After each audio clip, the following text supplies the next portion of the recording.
We went on a bit of a tangent from Kaepernick being a fit with the Chargers to talking about Josh Allen. I love it. But to keep the quarterback talks going, because this next one's really good. Next topic is Baker Mayfield. Who will have the better season, Joe Burrow or Baker Mayfield? I got a lot, but I'm gonna let somebody go. Let me take this. All right, I'll start this one off. I know you're a big Burrow guy too. I am. I think it's very hard to have extremely high expectations for a quarterback year one. He's number one pick for Joe Burrow. I get it. And I love Joe Burrow. He's my highest graded quarterback the past 5 years coming out of the draft. That said, I'm going to take Baker for 2020. And I'm highlighting 2020. I'm not saying for the future. I'm saying for 1 year, I expect Baker to have a better year. And here's why. He's got a better surrounding cast around him. He's got Odell and Jarvis at wide receiver. He's got Chubb and Hunt at running back. They just signed Jack Conklin at right tackle. They're going to move Wirfs, who they drafted with their first-round pick, to left tackle. Joel Bitonio, J.C. Treader. Their offensive line's gotten better.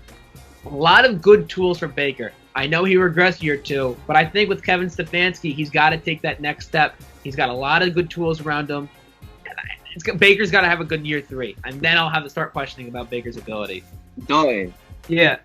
Who are the two running backs again? Just a quick correction in there. It was Jedrick Wills, not Wirfs.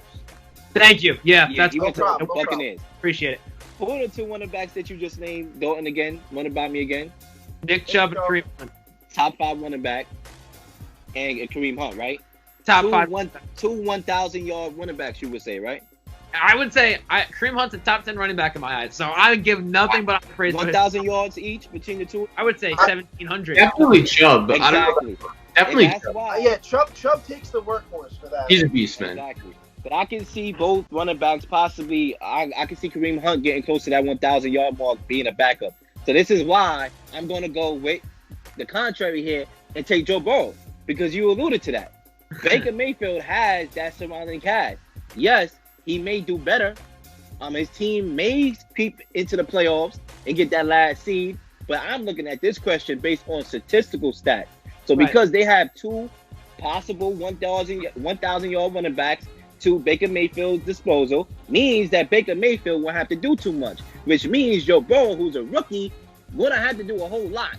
And I do believe they're going to be losing a lot of games, possibly, where they're going to have to come back and force to put the ball in Joe Burrow's hands, and that stats is going to go up. You think about Dak Prescott.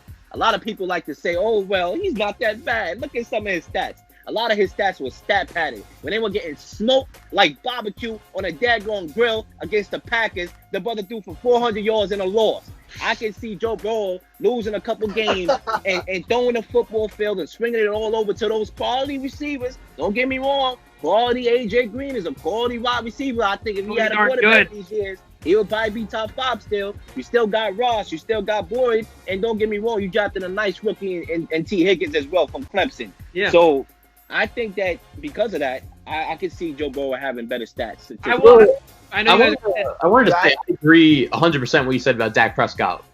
His stats are very inflated. 100% right. So I'm happy. Quick before you guys mention the next part, Leo, are we talking about efficiency or stat padding? Because if we're going based on stats, that's a good argument for Burrow. But I'm talking about an effective, efficient quarterback. I think Baker's way. I think the argument was for stats, but I would say this. Baker Mayfield, even last year, his efficiency went down. So it's not like Baker Mayfield.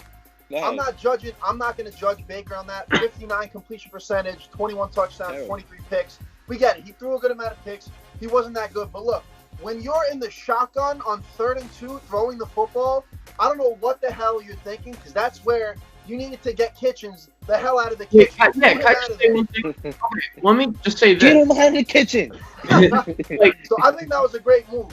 The reason why I'm going to say Baker Mayfield, and Kenny C, I think this is where you were going to, is that he has to have the better season. And when Will mentioned Will mentioned the running backs he had, he also look at the receivers and weapons that he has, bro. With Odell, Jarvis, they bring in Austin Hooper, have Njoku also, and I feel like that's the thing, bro. Like this question really comes down for me is like, do you believe in Baker Mayfield or not?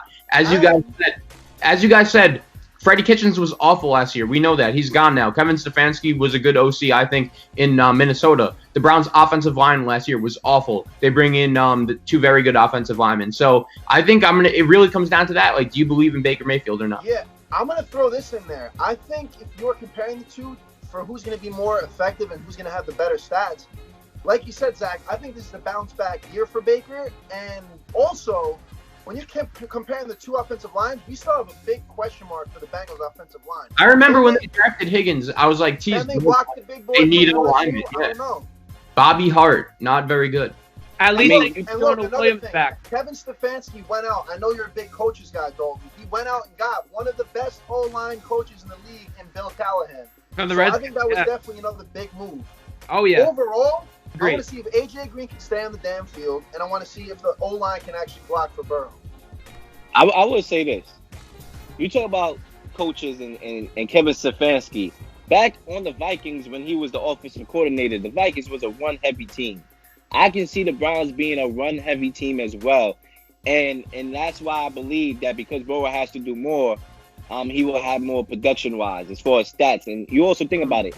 Baker Mayfield, one of his big issues last year was trying to force the ball to Odell Beckham Jr. And we don't know if that chemistry is going to come back this year. First of all, we are talking about a pandemic. They're not even getting the reps in right now together. So it's not like, oh, okay, 1 year has passed and we just automatically going to click. I think that they still have to get that chemistry working. And yes, Baker Mayfield has a lot of toys. I believe they roster Pro Football Focus ranks they roster the second best roster supporting cast for Baker Mayfield in the league behind the Chiefs, I believe it was. Or something like that. Or behind it was one of the two. I forgot it was number 1. But offensively speaking, correct? Offensively, yeah. Offensively. And so I just he has so much pieces to get the ball to. I can see Baker Mayfield being like a kid in the candy store. Oh, Sour Powers, Sour Patch. Oh, long latest. Which one do I don't know. I want this, I want that. I can see him being like that. Just trying to get the ball to everybody. I feel like third year in the league. He had his off year last year. They got the coach out of the way. He's gonna have a better rapport, hopefully, with OBJ. Well, what are you saying by that? By you saying that, like, you're basically saying you don't believe in the guy, right? Like, is that? Nah, I'm not saying I don't believe. You're trying to make it that. For me personally, this year is a believe it or not year for me when it comes to Baker Mayfield. Year 1, I thought he played good. I was like, all right, there's hope and promise for the brother. Then year 2, almost every statistical category, the brother stats dropped. But touchdown-wise, he went from 27 in 2018 to 22 in 2019. Yeah, his interception ratio was crazy. He went up to 21 interceptions. Right, and not to mention his completion percentage. So he had a bad year, too. So year 3 for me is a trial run. I have to see to believe it for me when it comes to Baker Mayfield. Right, so yes, he has a new coordinator. When you're answering the question, like, I agree. Like, when you're answering the question, okay, I think Joe Burrow is going to be better. I translate as that you don't believe in Baker Mayfield. That's what I translate that as. It's a test run. You know, like how when you download an app and you have the free trial. It's a free trial for Baker Mayfield for me. Before I'm buying the whole daggone app. Kenny, what are you trying to say? I don't get something else in here. Colin Cowherd came out like 3 days ago, and I don't know what's up with this man. I don't know if he hates Burrow, but he was trashing on Burrow. He's like, the hype train for Burrow's off the rails. He said next year he has the Bengals winning just 4 games. You know, he also said Burrow's going to throw for 3,300 yards, 61% completion percentage, and only 19 touchdown passes. Which, by the way, a number 1 overall pick hasn't had that bad of a showing since Sam Bradford when he threw for 3,512, 18 touchdowns, and 60% completion percentage with a receiving cast of literally no one. So to go that hard on Burrow, I think that's a little too much.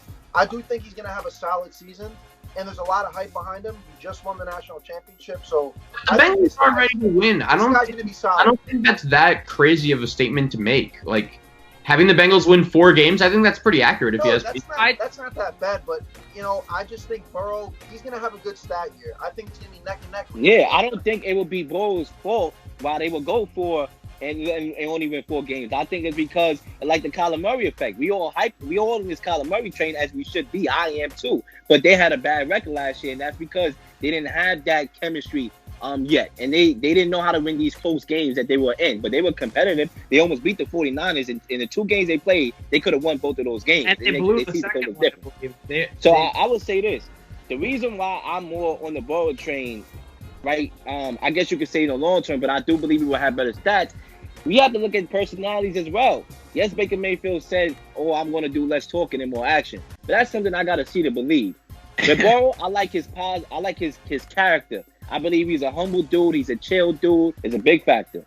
So that's why I would say Joe Burrow for me.